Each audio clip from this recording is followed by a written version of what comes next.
This time on Mike Peters' Amazing World of Toys, we're going to talk about Hornby trains. Yes, Hornby toy trains. Part of my childhood growing up was, yes, one of my best friends had a really nice 00 gauge Hornby train set that his dad had put out on a nice board for him. And I used to walk, it was about 5 or 6 doors down, and I regularly would walk down there, and it was a really lovely train set that their dad had made for them, him and his brother.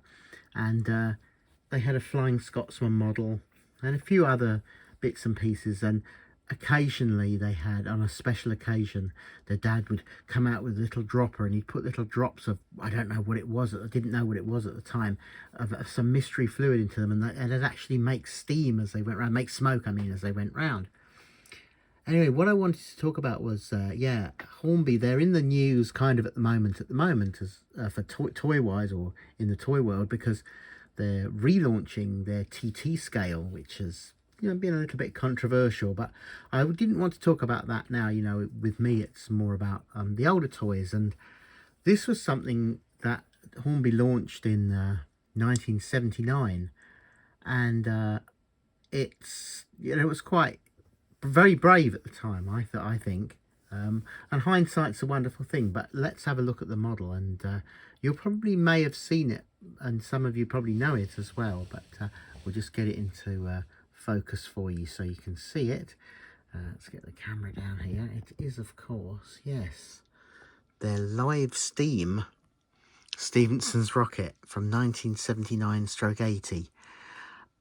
Absolutely amazing model. Just in case you didn't know, it's what they call a 3.5 gauge model. So normally, because I was going to film this, I thought just to make it simple for people who don't really know anything about the hobby at all. So if you talk about Hornby trains, most people assume a little train set going around, around the front, someone's front room. And the gap in the tracks, the gap in the tracks is kind of this, so you can see it. Where's my little pointer? Here it is. It's behind my cup of tea. So yes, so the gauge, this gap here, on what you kind of think, oh, it's this size, and you can see it with the scales there. Okay, just so you get an idea of the size. It doesn't actually matter on the measurements, but the actual measurement of this one, you can see the difference. The gap in the tracks, between the tracks, is 3.5 inches. So I was very lucky to be able to purchase one of these off eBay a while ago, probably about 10 years ago. And they're actually not so expensive now.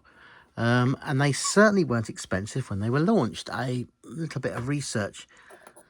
They were £59.95, which, I still think it was a fairly reasonable price at the time for most people. They were thinking, if they were thinking, oh, Hornby live steam, it's a fairly reasonable price. So let's see what you got for your money.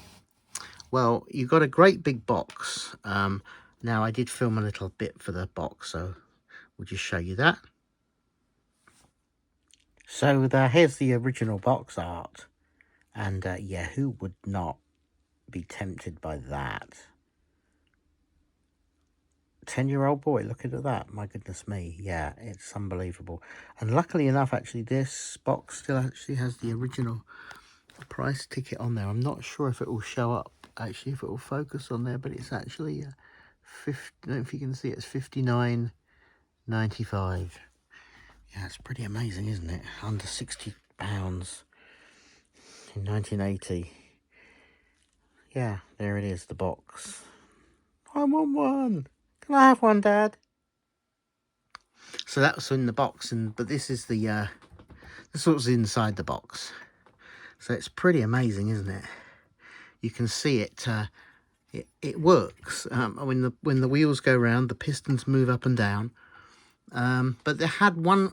Well, it was very big and it fit into the box. And to get it to fit into the box, they had this ingenious invention, which they had applied for the patent for this. It was so clever. If you see, these are the lengths of track that came in the box. And each of the lengths, this one is a different length to this. So what happens is if you connect them together, you can either make a straight, as you can see here, or when you form them the other way round, it forms, I think you can see it if I pull the camera back, it will make a curve. And it actually came, in the box, it came with a whole circle of track, so that your model could go round the circle of track. Now, I always used to would wonder why on earth would Hornby launch such an incredibly brave but very different from everything else they'd made up until that point time. Why would they release this toy? And I realized with a little bit of research that, okay, so let's go back a little bit. Live steam in England, really, up at that point, and at this kind of level of complexity. So these are what I would call a steam toy, as opposed to like a model. And I don't want to get too technical about it, but and really in Britain there was only one manufacturer, and it's Mammold. And I have some Mammold toys, they're wonderful, steam toys, they're absolutely wonderful. But in 1979 they launched their first steam locomotive set. And obviously that when I realised that was the date, that made me realise this is what Hornby's, the impetus behind Hornby making this beautiful toy must have been. And it really is quite an extraordinary piece of toy engineering. So like we said, they'd come up with a special track that came in the box. So you had a circle of track at this scale. And then you had a gas tank that you filled with normal lighter fluid, like your normal butane lighter fluid like this. You just fill up the little gas tank, and then the gas tank was fit in here, and it would power a little flame in here. You would adjust the flame here, and then it would boil the water that was here, make the steam.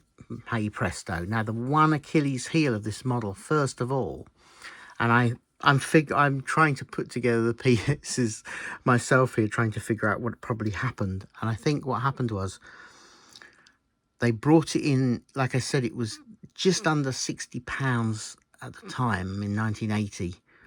And they brought it into that price, obviously, to be incredibly competitive. And by doing so, one of their, probably, I'm guessing it was a cost cutting, probably a compromise. They made a fuel tank out of plastic. And from actual experience, I know this, these leak. They don't, whether it's over time, but I don't think it is. And the reason I think that they probably leaked quite quickly is a lot of these were put away in the box and never really used, and it's because the tank leaked. So when I bought mine, it was sold to me untested, and I quickly found out, yes, that the tank leaked. So I went online and I found a company, just did a very easy Google search, replacement for Hornby 3.5-inch gas, and it's a company selling these. I can't remember the price I paid, because like I said, it was about 10 years ago. But it was a wonderful design, because the flaw of the Hornby original design was that it had to be filled, put in, screwed in, this put in place, and then when it ran out, which was about 8, I think it was about 8 minutes, they said it gave the 8 minutes of steaming, you would have to do the same thing again. So I think probably all of that, the stresses, caused leaks on this. So the beauty of this design is it screws into place, it's in place, ready to go, and I can fill it from the top. And I wonder if Hornby had even thought about this, because I realised when I look at the actual original design, it has a place so that you could fill, if you could imagine this was all in place, I could technically fill that now through the hole that was in there. But why would they put a hole in the top of there like that? Why would they put that hole there, unless they'd originally thought maybe they could have had a double-ended tank, which is that. But anyway, that's what failed. and so ultimately these end up in boxes. So they're kind of collectible. My bit of advice would be, yeah, don't be careful what you buy, because there are a few out there. But like I said, because this part broke, it's very easy to replace. A lot of them were put away, and there's nothing wrong with them. They just need a bit of a clean up. So yeah, definitely worth checking out. But a lovely piece of Hornby history. And I've got a little bit of film of this one running just on the desk. This was about, like I said, about 10 years ago when I had it first, when it was running first. So I'll show you that now.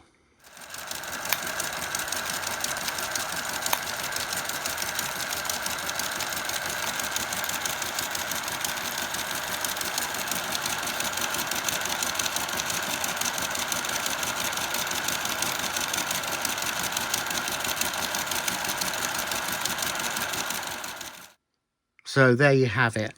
Who wouldn't? when you see it running, it's mesmerizing, isn't it? It's lovely. What a lovely model.